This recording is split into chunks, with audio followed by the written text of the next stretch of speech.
Ilana DeBare, a former San Francisco Chronicle reporter, is author of the nonfiction book Where Girls Come First: The Rise, Fall, and Surprising Revival of Girls' Schools. Shaken Loose is her first published novel with a sequel scheduled for 2025. She lives in Oakland, California. Take it away, Ilana. Hi, everyone. So Annie, my protagonist, is in hell. She's tracked down Satan and wants to bargain with him to get home. She's accompanied by Trua, who's a Hun from the edges of the Roman Empire with some anger management issues. Satan's palace is deserted and guarded only by a teenage girl devil named Baphomet. Trua tackles her, and Annie goes in. The figure slumped on its side on a bench of solid gold, perhaps sleeping. Annie made out a length of legs, an arm cushioning a head, folded wings. It carried the smeary gray-black of silver that had sat in a basement for too long. She edged across the room. "I'm here to see Satan." Her words echoed off the gold walls. No response. "Are you Satan?" The creature didn't even twitch. "Excuse me, can you hear me? Hello?"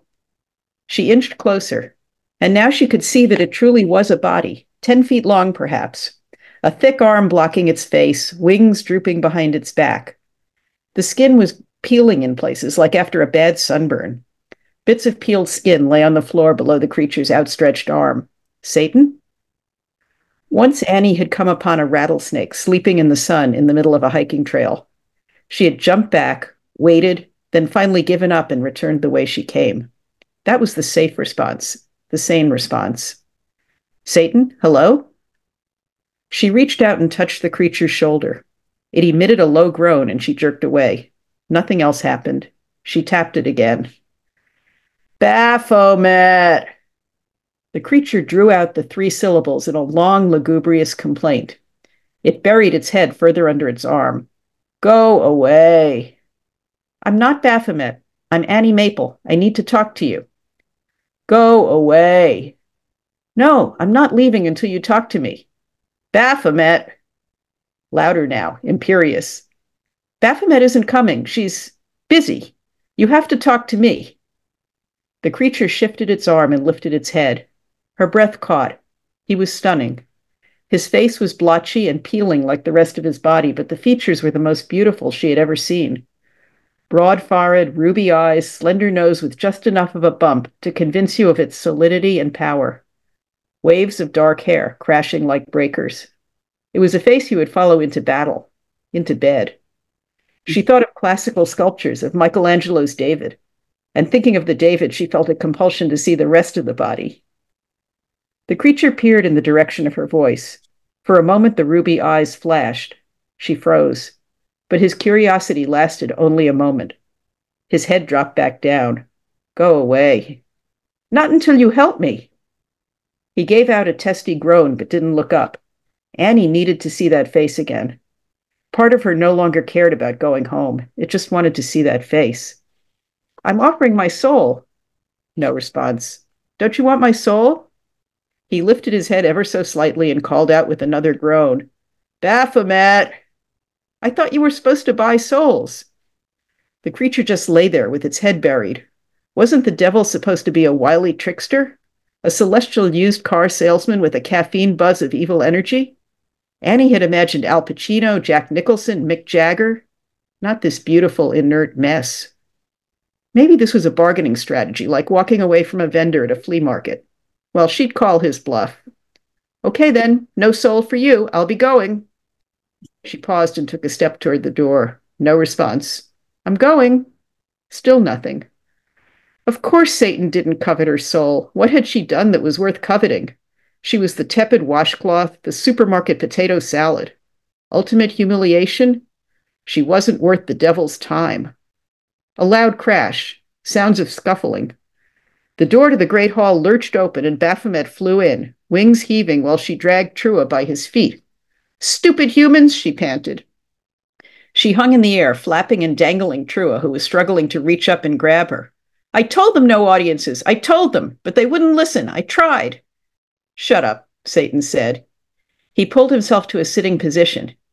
Annie reeled with the size and majesty of his body, even with that weird peeling skin thing. His legs and arms were as muscled as an Olympic athlete. His leathery wings, still folded, were 4 times the size of Baphomet's. Drop the human and stop the goddamn flapping. You'll bust your ulna. Baphomet released Trua's feet, and he slammed onto the ground. You, Satan turned to Trua. Just stay there. I may not be able to see you, but I can smell you. What are you, Mongol? Ostrogoth? Alemanni? Hun, Trua said huffily, standing up and straightening his vest. Right. Horses and whores. I won a dozen of your chieftains in one evening once. They were more excited by the horses than by the whores. My tribesmen never... Don't bother. Your denials don't matter to anyone. The amusing thing was they never knew who I was. They thought I was a Roman emissary. Then I crossed the river and played the same game with the Romans. You're the wizard who brought me here. Trua's face lit up with comprehension. No, not a wizard. Devil. Don't you get that? Satan looked at Baphomet. This is what's so tiring about pagans. They have no clue. Billions of them, all clueless. He turned back to Trua. You're dead, Sonny Hun. Not under a wizard's spell. Just plain dead. And I'm the king of the underworld. Bow to me. Trua stood there. Bow, Annie whispered. Oh, never mind, Satan said, waving his hand. No bows. Who's watching? Just you, me, and the ever-loyal Baphomet. You can call her Bathmat if you want. She answers to that, too. The girl devil twitched her wings but didn't move.